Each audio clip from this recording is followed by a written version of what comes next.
तुम अल्लाह के साथ कैसे कुफ्र करते हो? कुंतुम अमवाता, याद तो करो तुम मुर्दे थे। अहयाकुम, उसने तुम्हें जिंदगी दी, उसने तुम्हें जीवन दिया।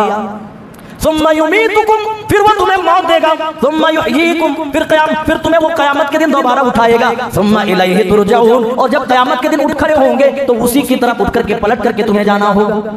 मेरे साथियों, कलाम पाक में जगह जगह पर बार बार अल्लाह ताला ने हमारी हिदायत के लिए तंबीह की है, लेकिन हमें पूरी जिंदगी रब के कलाम को पढ़ने की फुर्सत न मिली, रब के कलाम को समझने का हमें मौका न मिला। हम दुनियावी जिंदगी में इतने मसरूफ और मशगूल हो गए कि हमने रब के पैगाम को भी ठुकरा दिया। फेसबुक हम रोजाना खोल रहे हैं, इंस्टाग्राम भी रोजाना खोल रहे हैं, व्हाट्सएप हम रोजाना खोल करके बार बार चेक कर रहे हैं। हमने जो स्टेटस लगाया है कितने लोगों ने देखा है, हमने फुला को मैसेज किया, उसने देखा या नहीं देखा, या किसने हमें क्या मैसेज किया है वो पढ़ लो देख लो वो क्या कहना चाहता है। लेकिन रब ने जो मैसेज हमें मोहम्मद रसूलुल्लाह के जरिए से भेजा, हम तक पहुंचाया, उस मैसेज को हम समझने को तैयार नहीं, उस पैगाम को आज हम पढ़ने को तैयार नहीं। अल्लाह कह रहा है, अरे मेरे बंदो, हमने मौत और हयात सिस्टम चलाया है। तुम दुनिया में देखते हो किसी की पैदाइश की खबर आती है, फुला के यहाँ एक बच्चा पैदा हुआ, वहीं पर ऐलान मस्जिद से सुनाई देता है कि फुला हाजी साहब, फुला साहब का इंतकाल हो गया है, उनकी नमाज जनाजा नमाज असर के बाद होगी। ये आने जाने का सिस्टम, ये मौत और हयात का जो सिस्टम तुम देखते हो, कोई दुनिया में आता है तो कोई जाता है। अल्लाह कह रहा है इसके पीछे पर्पस ये है, मकसद ये है, लियबलुवकुम, हम तुम्हें इसके जरिए से आजमाएं,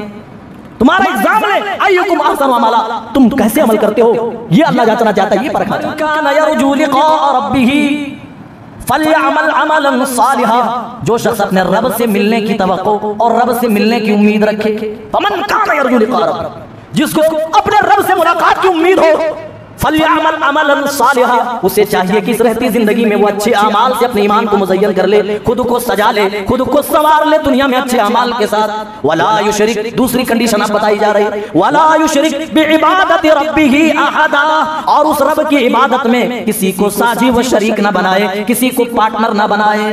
ये दो कंडीशन नेक अमाल की मकबूलियत के अल्लाह ने दो शराइत बताई, ये कि अमाल अच्छे हो, और वो अच्छे अमाल तभी कारगर होंगे जब अल्लाह की तौहीद में हम शिरक नहीं करेंगे, अल्लाह की रुबूबियत, उसकी उलूहियत, उसके अस्मा व सिफात में किसी और को हम शरीक व साझी नहीं बनाएंगे।